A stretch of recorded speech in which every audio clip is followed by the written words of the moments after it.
جہاں spy shops ہوتی ہیں تو اس میں کیمرہ اور بگنگ کے آلات لگے ہوتے ہیں. وہ جو بلب ہے یعنی کہ اگر یہاں آپ نے 3 لائٹس لگائی ہیں تو کافی ہے. اسٹوڈیو تو نہیں ہے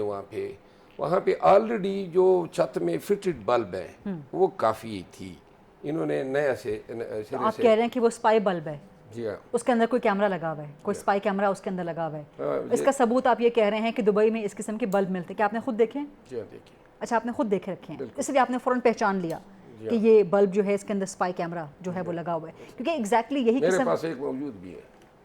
آپ کے پاس ایسا ایک بلب موجود ہے جس کے اندر سپائی کیمرہ لگا ہوا ہے؟ بہت سارے بٹنوں میں آج کل سپائی کیمرے ہوتے ہیں, پلگز میں ہوتے ہیں. مطلب اچھا, تو آپ نے ایسا بلب کیوں رکھا ہوا ہے جس کے اندر سپائی کیمرہ ہو؟ چونکہ اپنے پیشے میں ہمیں بعض اوقات لوگ بلیک میل کرتے ہیں, تھریٹ کرتے ہیں,